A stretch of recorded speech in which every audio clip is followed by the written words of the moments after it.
Bon les amis, des grandes nouvelles aujourd'hui parce qu'il s'est passé plein de choses. Là, je suis sur la fin de la canicule de fin mai. J'en peux plus, il fait 35 degrés la journée, 25 degrés la nuit depuis une semaine, sachant que je suis côté Bretagne, donc on est dans le nord de la France, ce n'est pas normal.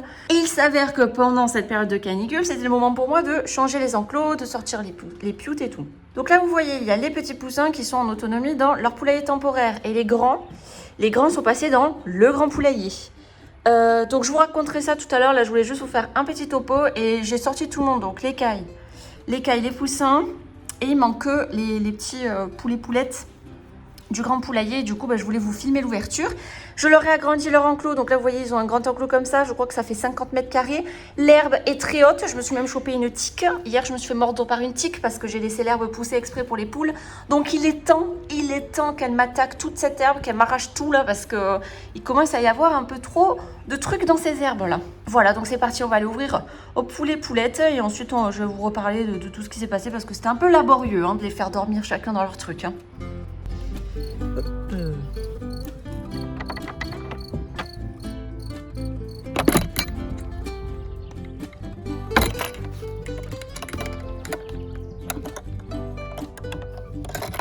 Alors, est-ce qu'ils vont sortir? Hop. Vous venez? Piou piou.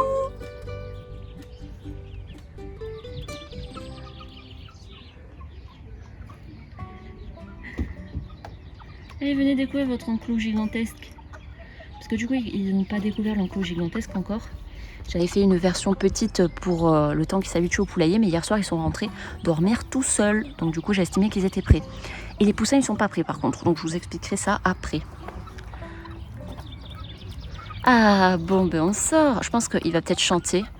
On attend, je pense qu'il va chanter, lui, le petit gris. On va attendre. J'espère que je vais pouvoir vous le filmer. Hop, hop, hop. Bon, il reste dans la zone d'accueil.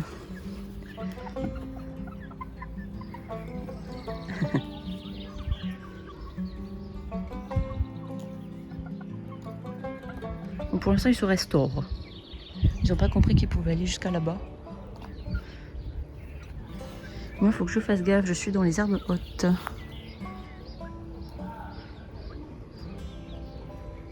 Repart. Et tu vas pas retourner au lit? Non mais...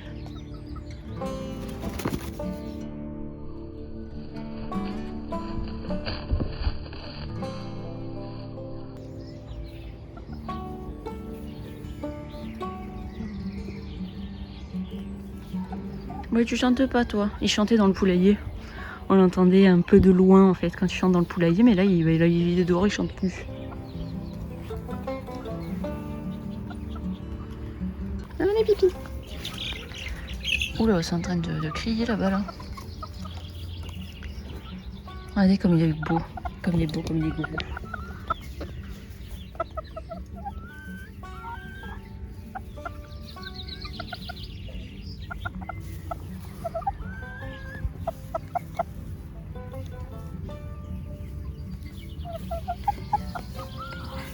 Allez, venez dans les herbes hautes.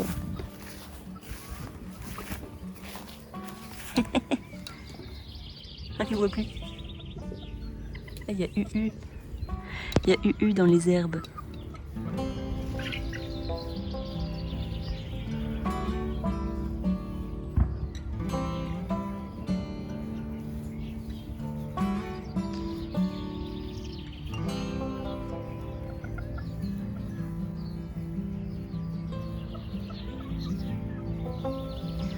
Ils vont s'éclater. Ils vont s'éclater là.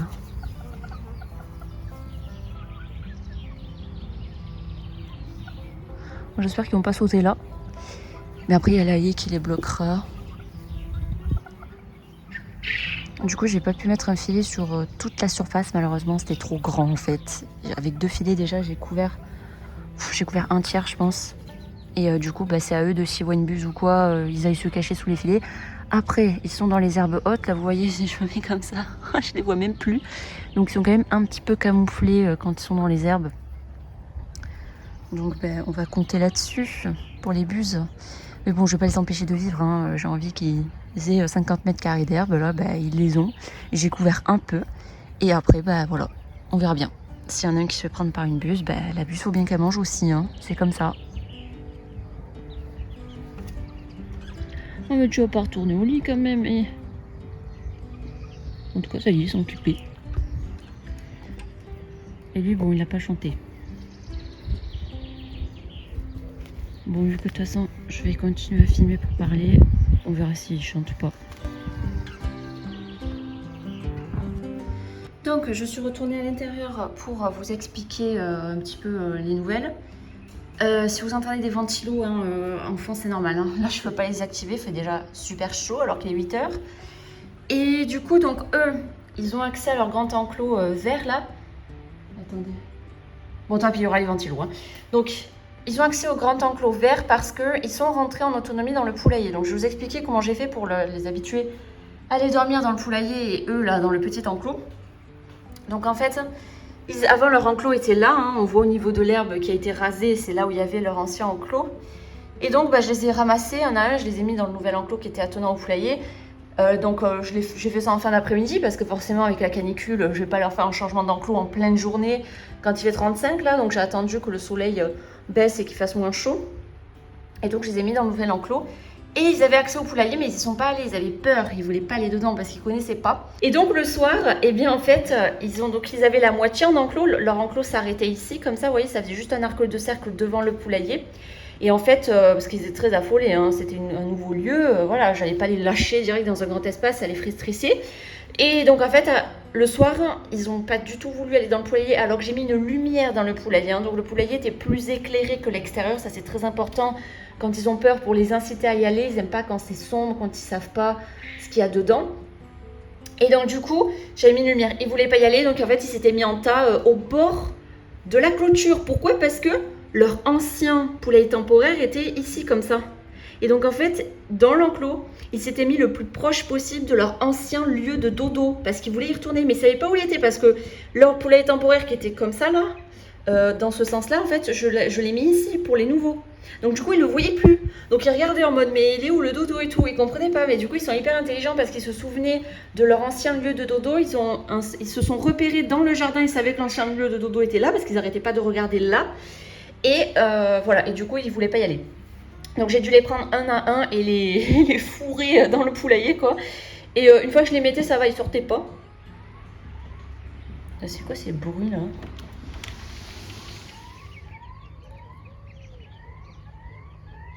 Ah, il y a une alarme. Ok, bon, il y a une alarme, je ferme la vitrée.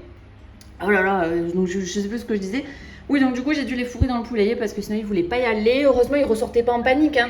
Une fois que je les mettais dans le poulailler, ils exploraient tranquillement le poulailler, en fait. Ils regardaient, ils tendaient le cou et tout. Et après, j'ai fermé la porte. Je vous montrerai l'intérieur du poulailler, du coup, qui est terminé. Juste après, il manque juste les perchoirs. Puisque de toute façon, là, il y a une mezzanine. Hein, donc, il y a un espace en hauteur dans le poulailler. Ils n'y vont pas. C'est des grosses chochottes. Là, pour l'instant, ils dorment par terre à côté de la porte. Hein. Ils sont pas encore hyper à l'aise dans le poulailler. Donc, dès qu'ils sont un peu plus à l'aise, là, je mettrai des perchoirs. De toute façon, les soies, je pense qu'ils vont toujours dormir par terre. Ils sont pas très habitués à se percher. Déjà c'est un miracle qu'ils arrivent à monter la rampe. Hein, parce que c'est pas gagné. La poulette Azur, elle, par contre, elle va aimer se percher, je pense. Voilà, ils sont là-bas dans les herbes. Et donc hier soir, donc ça c'était avant-hier soir où j'ai dû les fourrer. Et hier soir, je les ai bien observés, à la nuit tombée, à la queue leu-leu. Chacun son tour, ils sont allés dans le poulailler tout seuls. Donc super, ils sont très intelligents. Ils ont très vite capté. Non mais regardez là, on le voit même pas là, le petit gris dans les hautes herbes. C'est trop drôle. C'est trop drôle. Et du coup, voilà, ils ont réussi tout seuls à rentrer. Donc après, je suis allée fermer la porte. Et voilà. Et donc dès que ils étaient dans le poulailler, j'ai fermé la porte. Là, j'ai agrandi l'enclos. Donc à la nuit tombée, là je voyais presque rien, mais j'ai agrandi leur enclos pour qu'ils aient environ 50 mètres carrés. Ils vont me défoncer l'herbe. Une fois qu'ils auront défoncé l'herbe, j'enlèverai tout et je mettrai l'enclos par exemple sur le côté du jardin là-bas. Ou je ferai un couloir tout le long là-bas pour les faire venir dans cette partie-là du jardin et sur le côté de la maison également. Voilà, ils auront toujours de l'herbe. En tout cas, c'est vraiment mon objectif. Mais là, en fait, vous voyez, dans leur ancienne zone qui était beaucoup plus petite, ils n'ont pas réussi à arracher l'herbe. Hein. C'est quoi ces bruits encore là ? Bon, j'espère que ça vous gênera pas trop. Putain, mais c'est quoi ces bruits là ? Oh. Il y a encore l'autre au fond qui va tondre comme toutes les semaines. Il y a son chien qui aboie. Il aboie en pleine nuit aussi, c'est très chiant. Bref, donc du coup, vous voyez que ils ont très peu attaqué l'herbe où ils étaient avant en fait. Donc là, cette étendue d'herbe haute là, ils vont mettre vraiment du temps à la détruire. Ils vont mettre plusieurs mois. Je pense qu'ils vont avoir besoin d'aide. Hein. Là, ils sont pas assez nombreux pour me détruire cette herbe là. Je sais même pas s'ils vont y arriver à la raser, à faire quelque chose.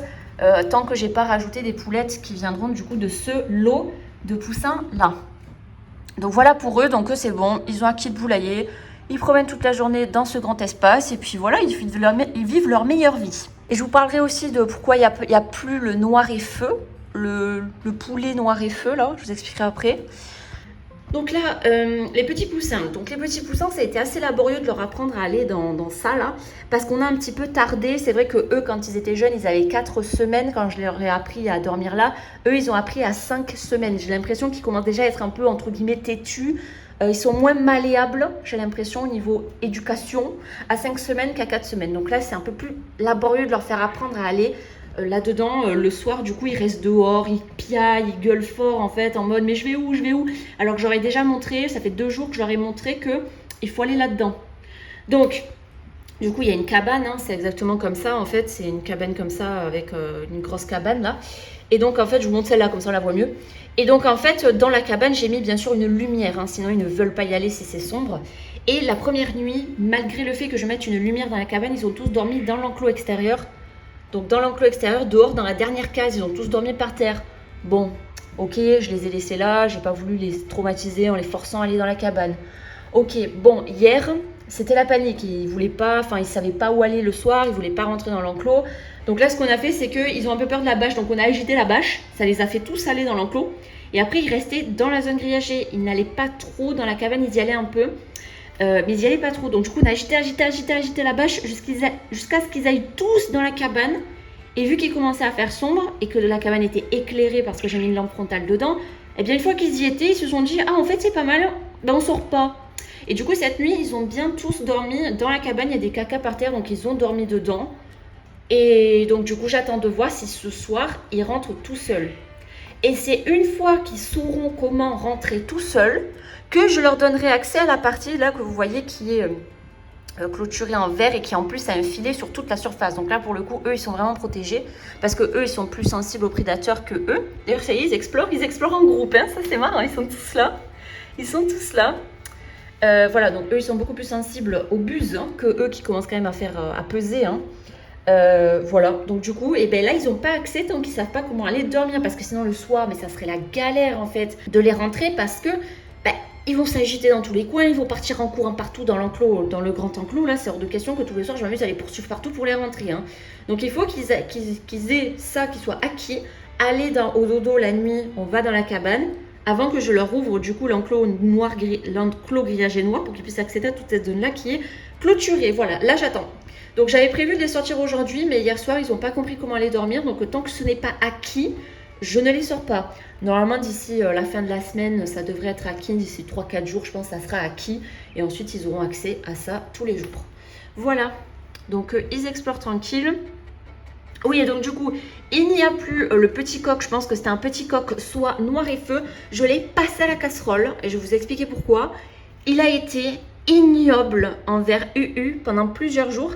C'est-à-dire qu'à chaque fois qu'il la voyait, donc UU qui est là-bas, la petite poulette soie avec un énorme pompon sur la tête, eh bien, il a été ignoble. À chaque fois qu'elle passait à côté de lui, il lui donnait un énorme coup sur le dos. Des fois, il la poursuivait en essayant de la taper et tout. Et elle criait, elle comprenait pas. Et elle a commencé à développer en fait un peu une phobie des autres, hein, parce qu'elle a commencé à s'isoler du groupe. Elle ne voulait plus venir dans le groupe à cause de lui, parce que dès qu'elle venait, il la tapait. Oh là là, moi là, ça m'a saoulée. J'ai vu ça 2-3 jours. Au bout du 3e jour, je me suis dit non, là il va faire ça jusqu'à ce qu'elle parte en dépression en fait. C'est hors de question que je laisse faire ça. Et du coup, je l'ai passé à la casserole. Hein. Ce petit coq soie. Et oui, les races ornementales de type soie et tout se mangent. Hein. Ça a le même goût qu'un poulet normal. Hein. Nous, en France, on est en mode il faut manger que le poulet qui ressemble au poulet du supermarché, hein, sinon ça va pas. Mais par exemple, en Asie, les poulets soie, vous les trouvez dans les supermarchés. Hein.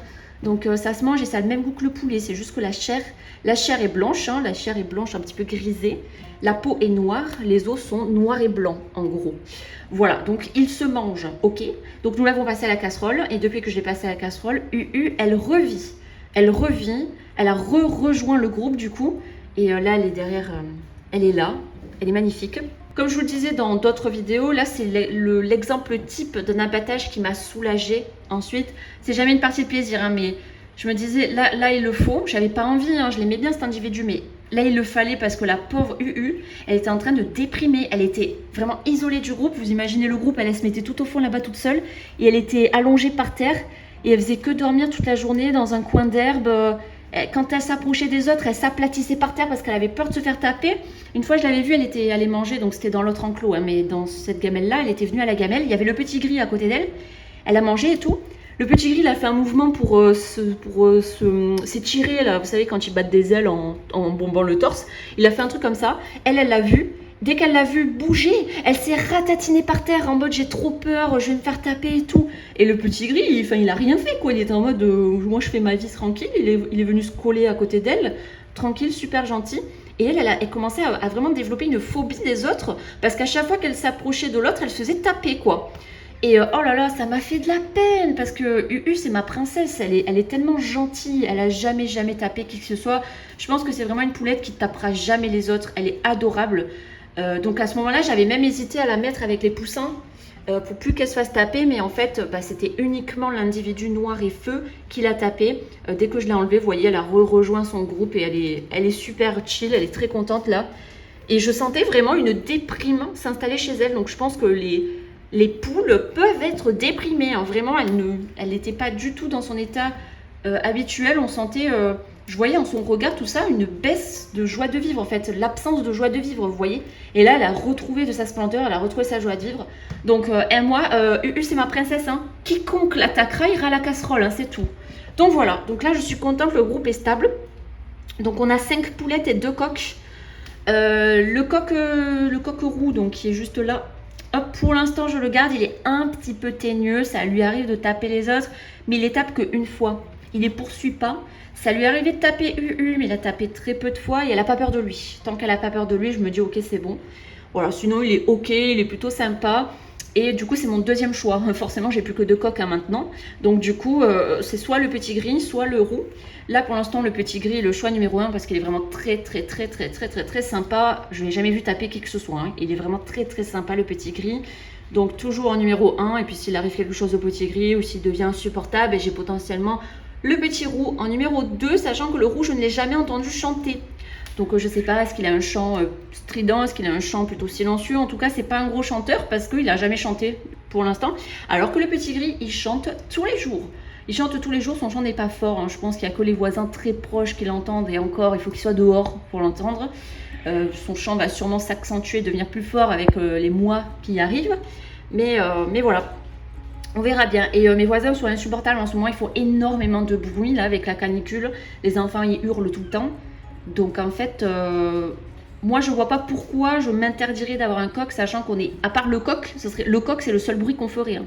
Eux ils font du bruit mais tout le temps quoi. Ils parlent fort, ils tapent des trucs, ils claquent les portes, enfin ils hurlent sur les gamins hurlent. Donc vous voyez, c'est pour ça que je m'autorise à garder un coq. Si mes voisins étaient tous super sympas, super discrets, je n'aurais pas mes 2 coqs pour pas les déranger. Mais là, ils dérangent tout le temps en fait.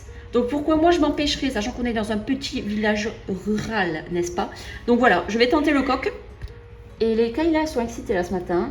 Donc je vais tenter le coq et on verra si ça passe ou pas. Les cailles, personne ne s'est plaint. Ça fait des mois qu'elles chantent, ils s'en foutent hein, les voisins. Donc le coq, si je le sors pas bien sûr tôt le matin, je vais le garder enfermé aux premières heures du jour et il sortira qu'à partir de 8h, 9h. On verra. En tout cas, il a un chant qui porte pas. C'est un chant quand même qui est un peu trompette là pour l'instant, mais c'est parce qu'il est jeune. Donc on verra ça ensemble et si jamais il y a des gens qui se plaignent et tout, déjà je vais me battre un moment, hein, je vais pas juste les gens ils viennent ils disent ah ça me saoule, je vais pas dire ah oui d'accord je l'enlève alors que eux ils me font chier tous les jours quoi, vous voyez. Je vais me battre pour le garder, si vraiment ça commence à s'escalader, tout le monde il pète un câble et tout, je l'enlèverai, je ne garderai pas de coq, ok, mais je ne me laisserai pas faire et je me battrai pour le coq, sachant que nous sommes en zone rurale et que par la loi, le coq est protégé en zone rurale. C'est pas comme si j'essayais de le mettre en pleine ville. Hein. On est dans un petit village paumé rural. Laissez-moi avoir mon coq en fait. Si vous voulez pas entendre mon coq, vous repartez en ville. Vous aurez les bruits des gens bourrés dans la rue qui gueulent. Vous aurez les bruits des scooters, les bruits des klaxons, les bruits des bus, les bruits de la circulation, les gens qui font la fête dans la rue là. Vous aurez tout ça, hein, si vous voulez pas le coq. Voilà, voilà. Bon, et sinon, moi, je crève de chaud, je crève. Là, ça va faire une semaine que la canicule est installée, là. Et vu que je suis côté Pays de la Loire, c'est là où la canicule a été la plus forte au début de semaine. Et là, ça s'améliore un tout petit peu. Genre, on a perdu 3 degrés, quoi, aujourd'hui. Mais c'est toujours 35 la journée, 25 la nuit. Je n'en peux plus, je sue, j'ai des boutons de chaleur partout. Nettoyer les litières de mes 130 kaito, c'est l'enfer. Parce que dès que je porte une caisse, je sue à grosses gouttes parce que je dois faire ça sous 30 degrés. Parce que même le soir, à 20h, 21h, il fait 30 degrés, en fait. Donc, quand est-ce que je peux nettoyer le matin à 7h, 8h, c'est le meilleur moment, sauf que le matin à 7h, c'est le moment où je m'occupe de tout le monde dehors, et les kaitos sont dedans, donc je dois le faire plus tard, il commence déjà à faire chaud, genre là il est 8h, j'ai chaud, je suis là. Donc voilà, c'est l'enfer, j'ai trop hâte que ça se calme, parce que du coup, normalement, dans la région où je suis, à cette période de l'année, il fait 10 degrés la nuit et 20 degrés la journée. Donc là, on est à 35 la journée, 25 degrés la nuit, quoi. C'est choquant. Et c'est exactement le même climat. Enfin là, la sensation, c'est la même que dans le sud de la France. J'ai vécu à la fois à Toulouse et côté Béziers-Agde de Montpellier, là. En plein été, il fait ça comme température. Là où je suis actuellement, dans le nord de la France, j'ai quitté le sud pour ne pas ressentir cette sensation de chaleur pesante, poisseuse, là. J'ai voulu la quitter, je l'ai retrouvée. Voilà, donc j'adore, j'ai trop hâte que ça s'arrête. Normalement, la semaine prochaine, il refait 20 degrés l'après-midi et 13 degrés la nuit. J'ai très hâte. Et tous les pioutes ont également très hâte parce qu'ils crèvent de chaud. Heureusement, je n'ai pas eu de perte liée à la chaleur. J'ai fait très attention. Là, vous voyez, les draps, je les ai enlevés le temps qu'ils profitent de la fraîcheur matinale. Mais dès que le soleil se lève, eh bien, je mettrai les draps, je mets des draps partout. Eux, ils ont la bâche, Eux, je vais leur mettre du coup la nappe là-bas, je vais leur faire un coin d'ombre. Et après, en fin d'après-midi, il fait très chaud puisque la chaleur s'est accumulée sur toute la journée. Eh bien, le poulailler fait une énorme ombre devant, au niveau de l'enclos. Donc, ils pourront bénéficier le soir du poulailler. Et la journée, soit il y a cet arbre-là. Il y a aussi un bout de cet arbre-là qui, des fois, fait une rotation. Et sinon, il faut que je leur mette de l'ombrage et toujours vérifier l'eau fraîche. Là, entre du coup tous les enclos extérieurs, les poussins, les poulets et les 130 kaito répartis dans 6 ou 7 caisses dans la maison, je dois avoir une quinzaine d'abreuvoirs, du coup que je check tous les jours, toute la journée en fait pour vérifier qu'ils soient bien pleins, parce qu'ils boivent, hein. Ils boivent beaucoup plus que d'habitude, là tous, et donc du coup il faut que je fasse attention qu'ils soient surtout pas vides et que je le remplisse avec de l'eau fraîche. Et donc dans les enclos extérieurs, ils ont 2 abreuvoirs, comme ça s'il y en a un qui se vide et que je le remarque pas, ils en ont quand même un autre de secours. Voilà, et là vous avez les petites poulets là, qui découvrent et ils s'éclatent, c'est trop bien, je suis très contente de leur avoir offert cette zone. Et eux là, j'ai trop hâte qu'ils sortent dans la grande zone verte là, mais ces petits couillons, ils n'ont pas compris comment on fait pour aller au lit, donc je dois attendre. Oui, d'ailleurs, quand je dois remplir les abreuvoirs, je remplis dans le robinet dans la maison parce que le robinet extérieur, il est brûlant, quoi, c'est même pas la peine. Et quand j'ouvre en fait le robinet pour sortir l'eau froide, il faut que j'attende bien 1 minute, je dirais 1 minute d'eau qui coule, où en fait j'ai mis au plus froid et elle est chaude, hein, elle est chaude, genre dans les tuyaux, dans les canalisations et tout, elle chauffe. Et ça fait jamais ça ici, hein, dans cette région, ça n'est jamais comme ça, même en plein été, même en plein août, maximum il va faire 25-26 degrés, quoi. Là, 35, vraiment, c'est aberrant, c'est aberrant. Pour vous, ça sera de l'histoire ancienne, puisque le temps que la vidéo sorte, que je fasse le montage et tout, et puis qu'il y a plein de vidéos là que j'ai finies et qu'il faut que je les sorte avant celle-là, pour que ça soit dans l'ordre chronologique hein, des avancées, et bien du coup, vous verrez cette vidéo là, sûrement mi-juin, parce que j'ai environ 2 semaines d'écart avec vous, donc mi-juin, je pense. Voilà, donc rappelez-vous cet épisode de canicule de mai, là je suis en train de dégouliner. Rappelez-vous s'il fait plus frais chez vous, là, profitez de la fraîcheur parce que moi j'en rêve là, j'en rêve. Et sinon pour les œufs fécondés, puisque du coup je vous avais dit dans le vlog précédent que c'était mon anniversaire du coup hier et que j'allais faire le mirage le jour de mon anniversaire et voir si j'allais avoir un cadeau au niveau des œufs fécondés, voir si j'avais une bonne fécondité. Eh bien écoutez les amis, il y a une excellente fécondité. Vu qu'on est en fin de vidéo, je vais vous spoiler hein, pour ceux qui suivent tous les vlogs. Et bien sur 47 œufs mis en incubation, il y en a 38 de fécondés. Et je dirais même plus, il y en a eu 40 parce qu'il y en a 2 qui ont arrêté leur développement. Il y a eu la ligne rouge de mort en fait dans l'œuf, vous voyez. Donc ça veut dire qu'il était fécondé, c'est juste qu'il s'est arrêté de le développer. Je ne le compte pas comme étant fécondé moi dans mes calculs, mais dans les faits, du coup le pourcentage de réussite sera plus élevé que ce que je dirais dans la vidéo associée. Et donc du coup je suis trop contente de ça, c'était un beau cadeau, 38 œufs fécondés, c'est énorme, j'ai jamais eu une aussi belle réussite sur des œufs envoyés. En plus du coup c'était sur Coco Eco, il n'y avait pas que des bons avis, hein, il y avait pas mal d'avis mitigés sur ce vendeur, mais moi j'ai des résultats excellents. Donc je vous ferai bien sûr la vidéo dédiée, je vous donnerai du coup le nom de l'éleveur chez qui j'ai acheté sur Coco Eco, je vous mettrai le lien du profil en description et tout, parce que franchement je le recommande, hein. Je le recommande. Voilà, donc pour vous cette vidéo elle arrivera peut-être bientôt pour vous, parce que moi la vidéo des œufs c'est dans 2 semaines que je la finis, parce qu'il faut qu'il y ait les naissances. Mais vu que j'ai du retard dans les vidéos, en fait, si je filme pas pendant 1 semaine, par exemple, je peux rattraper du retard. C'est pour ça que d'ailleurs, des fois dans mes vlogs, vous allez en fait, par exemple, vous allez avoir les vlogs les uns à la suite des autres, les jours après jour. Sauf qu'en fait, les poussins entre 2 vidéos, ils ont gagné 4 jours. Alors que la vidéo d'avant, vous voyez, elle était sortie la veille. Voilà, je sais pas si vous comprenez, mais pour vous dire que... il y a un peu du temps accéléré en fait quand j'arrive à rattraper mon retard, et donc vous avez les... Oula, mais qu'est-ce qu'ils ont? Vous avez les choses qui arrivent plus vite. Attendez, mais qui c'est qui a caqueté là? Oui, ils sont marrants, vous avez vu, pendant que je parlais, ils ont fait leur petit tour. Ils sont allés là-bas, ils ont fait comme ça. Ils ont fait le tour du propriétaire. Et là, ils retournent dans le poulailler. Bon, je vais en profiter d'ailleurs pour vous montrer l'intérieur du poulailler là, et ça sera la fin de cette vidéo puisque j'ai pas mal parlé, je vous ai dit toutes les petites nouvelles. Et bien sûr, dans les prochaines vidéos, je vous parlerai des kaito. Attendez, je vais vous les montrer vite fait. Hop, les kaito qui ont bien grandi, qui commencent à avoir du coup les plumes sur la tête. Bon, ils passent leurs après-midi, ils passent toute leur journée allongés par terre avec les pieds tendus parce qu'il fait chaud, mais au moins ils ont pas trop chaud dans la maison, ils allaitent pas. Ceux de dehors allaitent. Et d'ailleurs, j'en ai sorti dehors dans l'enclos extérieur. Voilà, mais j'ai au moins 6 ou 7 caisses comme ça avec cette densité de population ou plus dans les caisses, hein, parce que du coup, j'ai toujours mes 130 kaito qui grandissent bien. J'ai fait du coup une présélection, mais je ne vous ai pas filmé. Il faisait super chaud, c'était l'enfer de les peser, de sélectionner. Moi, je suais à la fin, j'étais en nage en fait, tellement il fait chaud. Donc, j'avais vraiment pas envie de filmer.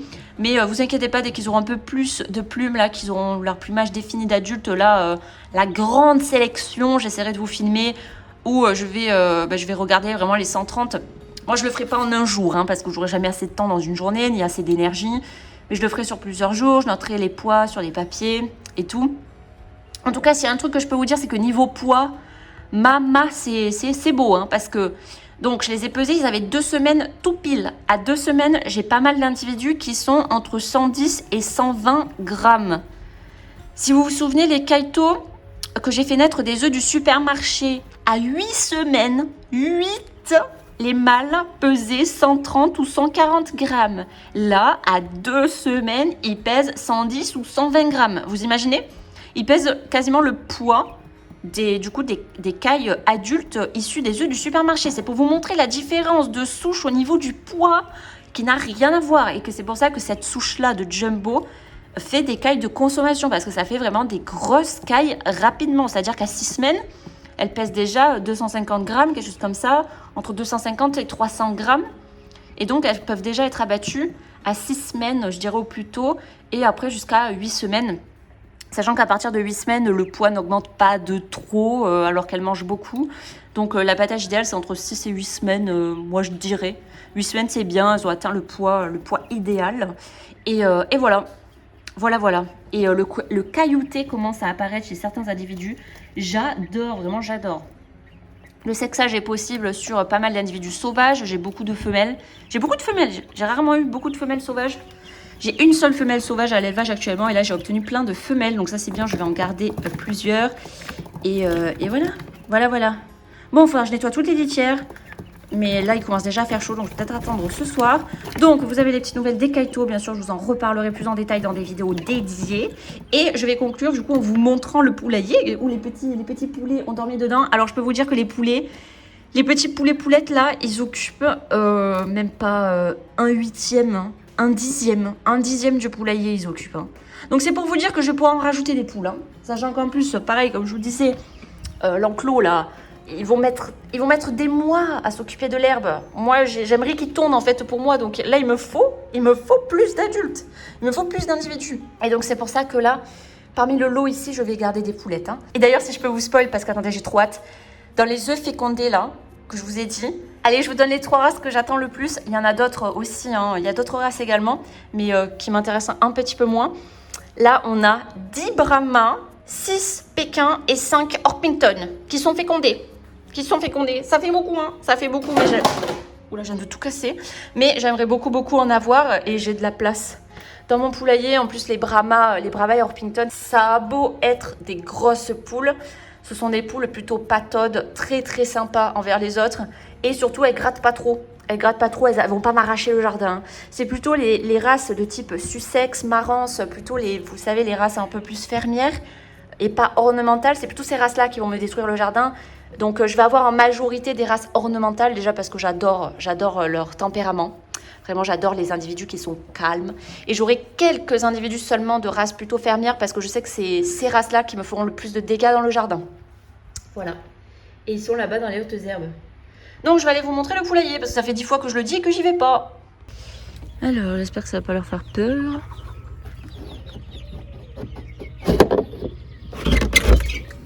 Hop. Attendez, je vois rien. Donc voilà, le poulailler. En fait, eux, ils dorment là, présentement. C'est pour ça qu'il y a les cacas ici. Vous voyez que la mezzanine, ils n'ont pas touché. Au niveau des pondoirs, là-bas, ils n'y sont pas allés non plus. Donc en fait, tous, ils dorment ici, au niveau de la porte. Et donc, ils utilisent que très peu du poulailler. Je vais passer un petit coup de raclette, là, ce soir, je pense. Et voilà, et ils sont bien. Et là, vous voyez, j'ai attaché une lampe qui est allumée. On va l'éteindre. Hop, voilà pour que ça soit éclairé en fait le soir quand ils doivent y aller, pour que ça les incite à y aller, sinon ils n'ont pas envie d'y aller, tout simplement. Ah oui, et il manque les perchoirs d'ailleurs, mais on les mettra plus tard parce que pour l'instant ils dorment là par terre, ils n'ont même pas envie d'aller sur les mezzanines. Donc il faut d'abord qu'ils s'habituent au poulailler avant qu'on leur mette les perchoirs parce que là ils vont pas y aller. Hein. Mais c'est prévu. Ah ma petite, toi t'es contente, hein? Ouh là là, toi t'es contente. Ah oui, tant que j'y suis, je vais vous raconter une petite anecdote. En fait, c'était quand? C'était hier soir ou avant-hier soir? Enfin, c'était quand? Lors de l'apprentissage du poulailler.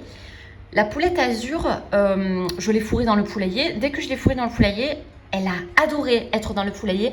Elle sautait sur la mezzanine, elle redescendait, elle explorait un petit peu partout. Et pendant ce temps, les soins, j'en avais mis quelques-uns dedans et puis ils étaient ressortis. Bon, ok. Et donc en fait les soies ils retournaient dans l'herbe et tout le soir alors que la luminosité commençait à baisser. Et donc la poulette Azur, elle qui adorait explorer le poulailler, elle est dans le poulailler, elle explorait, elle sautait partout, elle s'envolait et tout dedans. Et ensuite elle ressortait, elle allait vers les soies.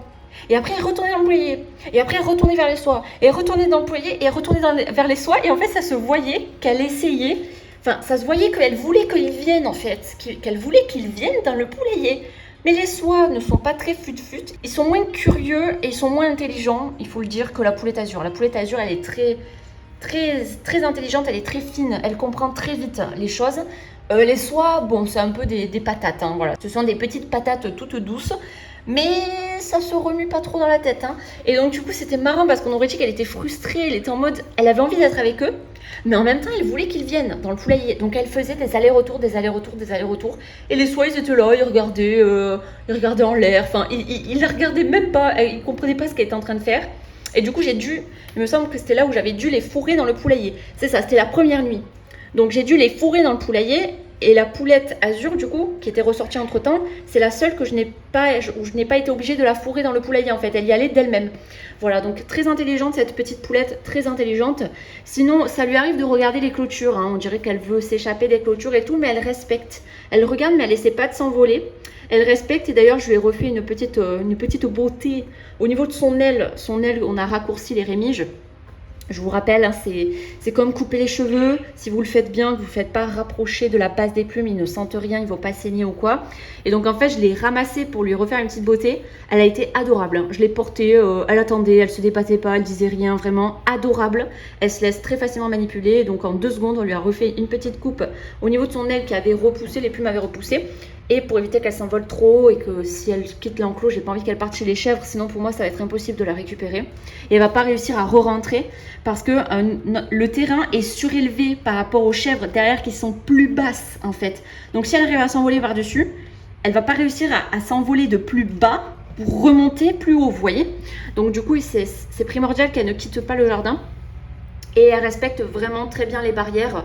Elle ne sait pas de partir, pareil pour les petits soies là. Ils regardent et tout, où sont les limites, mais ils partent pas. Après, je pense que c'est parce qu'ils ont un... Oula, attendez, il y a un tracteur ou quoi? J'espère que vous m'entendez, parce que c'est très fort. J'ai fermé la baie vitrée. Bon, je pense que ça ira. Ah, attendez, je vais attendre qu'il passe parce qu'il se rapproche là. Bon, ça va. Oui, d'ailleurs, soutien à nos agriculteurs qui doivent travailler sous cette chaleur. Mais quel enfer! Quel enfer! Et en plus, sans parler des dégâts sur les cultures de cette vague de chaleur. En plus, juste avant, il faisait froid, nous on s'était chopé de la grêle, même pas 2 semaines avant la vague de chaleur, enfin c'était n'importe quoi.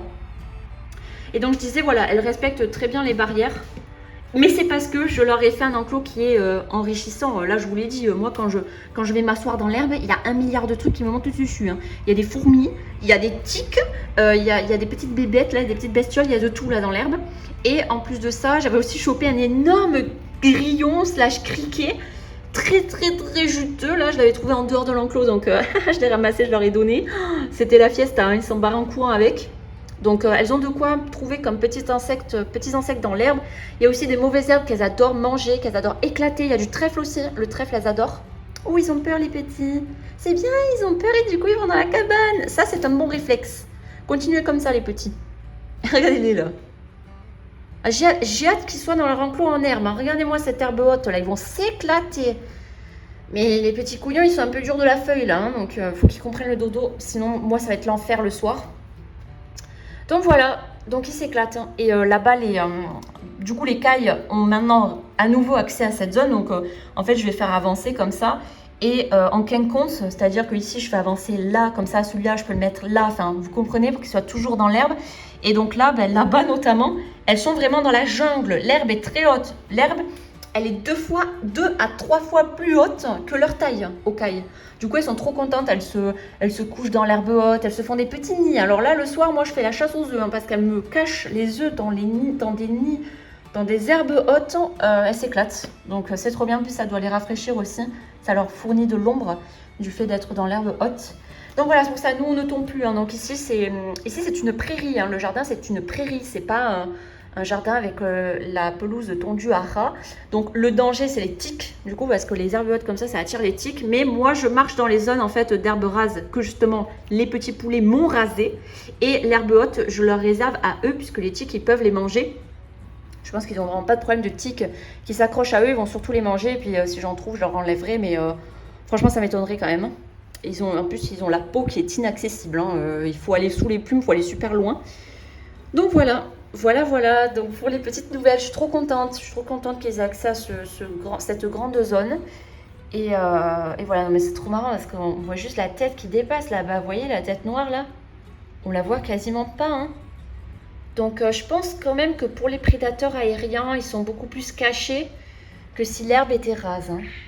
Ouais. Ah oui, d'ailleurs, en parlant d'herbe rase, les voisins là, bon, c'est tous des citadins quoi. On est en plein milieu de la campagne, ils ont un mode de vie de citadin, d'accord? Bon, eh bien, il y en a, ils ont tondu sous 35 degrés les après-midi de canicule super forte.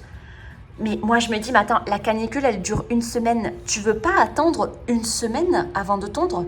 Mais les gens, ils sont tellement matrixés de se dire, moi, je tonds tous les mercredis soirs à 17h. Que même si le mercredi soir à 17h de la semaine de canicule, il fait 35. Moi, j'étais allée dehors à ce moment-là quand j'entendais les tondeuses, mais c'était insoutenable hein, de rester au soleil. Tous là, ils ont des jardins, il n'y a pas d'arbres, il n'y a que l'herbe rase. Hein. Mais l'enfer. En fait, il faut être maso pour s'infliger ça. Du coup, je me disais, mais attends, mais tu attends la semaine prochaine, non? Tu peux pas attendre 1 semaine. Alors là, moi, j'ai halluciné. Je me suis dit, mais pourquoi s'infliger ça? Quoi? Bref, ça, c'est un non-sens de faire ça en plein soleil pendant la canicule, sachant que ça ne va rien changer à ta vie d'avoir ton herbe qui fait 1 centimètre de plus. Hein. Donc j'avais envie de vous partager parce que c'était lunaire. C'était lunaire. D'ailleurs, regardez-moi ces œufs là. Regardez, on a atteint un nouveau record. Mais qu'est-ce que c'est que ça? On dirait des œufs de poule. Là, vous voyez, vous avez un petit œuf d'écaille du supermarché. En comparaison, des œufs énormes que mes cailles jumbo me font. De temps en temps, elles me font un œuf énorme comme ça. Sinon, les œufs classiques, ils font plutôt cette taille-là, vous voyez. Ils sont déjà gros, hein, ils sont déjà gros pour des œufs de caille. Mais alors ça, mais c'est énorme. J'ai pas d'œuf de poule pour vous comparer à côté. Mais c'est comme un petit œuf de poule, hein, vraiment. Il y en a 2 là. Et voilà. Bon, je vais pas essayer de les mettre à incuber parce que j'ai pas prévu de faire d'incubation tout de suite. Et si je les stocke, là, ça va être très difficile de les stocker parce qu'il fait presque 30 degrés dans la maison et 30 degrés dans le garage. Donc, je n'ai aucun... Et il doit faire plus de 40 dans le grenier. Donc, autant vous dire que je n'ai aucun endroit frais où les stocker, en fait. Donc, là, pour ma prochaine incubation, je vais attendre que la canicule parte déjà pour commencer à stocker. Et ensuite, il faudra il faudra à peu près 20 degrés. Donc, je pourrai les stocker dans le garage. Mais là, ceux-là, ils ont déjà commencé à incuber, en fait, à cause des températures.